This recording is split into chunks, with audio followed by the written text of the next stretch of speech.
Hello viewers, আমি শাকিল আপনাদের কাছে নিয়ে আসছি রিমেক্স ব্র্যান্ডের সুজি ফস W30N এর কমপ্লিট রিভিউ। সো এটা আমি আপনাদেরকে জানানোর পরে আমি প্রায় 2 মাস ব্যবহার করেছি। সো এটা ব্যবহার এক্সপিরিয়েন্স আপনাদেরকে বলবো, এটা আমি ইউজ করে কেমন ফিল পেয়েছি।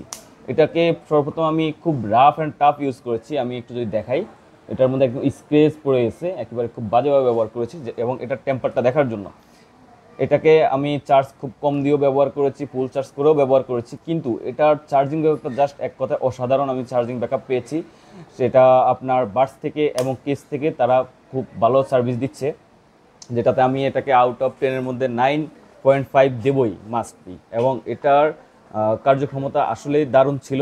বিশেষ করে এটার বাডসগুলো যে চার্জিং ব্যাকআপটা আপনাকে দিচ্ছে, কোনো রকম সমস্যা করতেছে না। এবং এটার যে এএনসিটা আছে, এএনসি মোডেও আমি শুনে দেখেছি এবং ট্রান্সপারেন্সি মোড, এগুলা কিন্তু কোনোটা লেগ করতেছে না। এবং আপনার কানেকশন ছেড়ে দেওয়া বা দেখা যাচ্ছে যে আপনাকে মোডগুলো চেঞ্জ হচ্ছে না, এরকম কোনো প্রবলেম কিন্তু আমি এই ইয়ারবাডসটি থেকে ফেস করি নাই।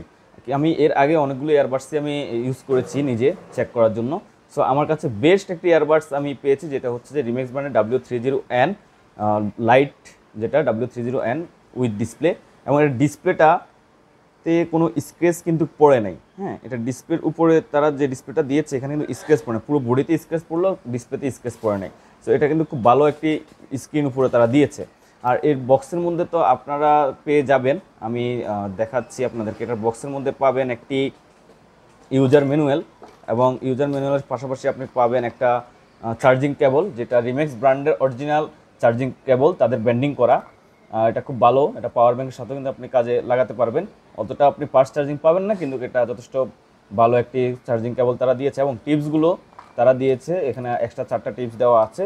এর বাইরে এই ইয়ারবাডসটি আপনারা যারা নিতে চাচ্ছিলেন এবং এটা নিতে পারেন, এটা চার্জিং ব্যাকআপের ব্যবস্থা হচ্ছে আপনার টাইপ সি পোর্ট।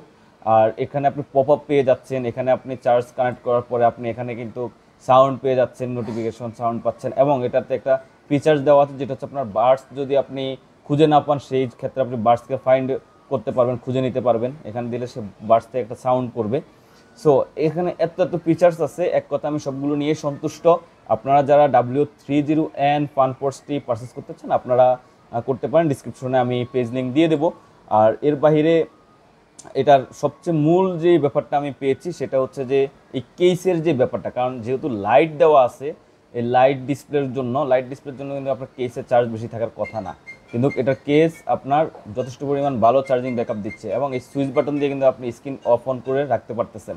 সো আপনারা ওই চার্জ চলে যাওয়ার যে প্রবলেমটা ডিসপ্লে থাকলে, ওই প্রবলেমটা পাচ্ছেন না। এবং এএনসি, ট্রান্সপারেন্সি এবং নর্মাল মোড, এবং এখানে আপনি পেয়ে যাচ্ছেন ইকো মোড পাবেন, জাজ মুড পাবেন। এবং আপনি চাইলে কিন্তু আপনার বেসগুলো আপনি এখান থেকে কন্ট্রোল করতে পারতেছেন। এবং এখানে অনেকগুলো ল্যাঙ্গুয়েজ দেওয়া আছে। এখানে একটা ফ্ল্যাশ লাইট ইমার্জেন্সি ব্যবস্থা, আপনি ফ্ল্যাশ লাইট দিলে এটা হোয়াইট স্ক্রিন হয়ে যাবে, মোটামুটি আপনার বাডস খুঁজে নিতে সুবিধা হবে। সো এক কথায় ফুল কমপ্লিট একটি প্যাকেজ, এবং রিজনেবল প্রাইসের মধ্যেই তারা এটা অফার করতেছে। তো আপনারা এই প্রোডাক্টটি জেডটেক থেকে পারচেস করতে পারেন। আমি আপনাদের ডিসক্রিপশনে সকল ডিটেলস দিয়ে দেবো। আর পরবর্তীতে নতুন কোনো প্রোডাক্টের যদি রিভিউ চান, আমাকে জানাতে পারেন, ইনশাল্লাহ আমি সেটা আপনার কাছে তুলে ধরবো।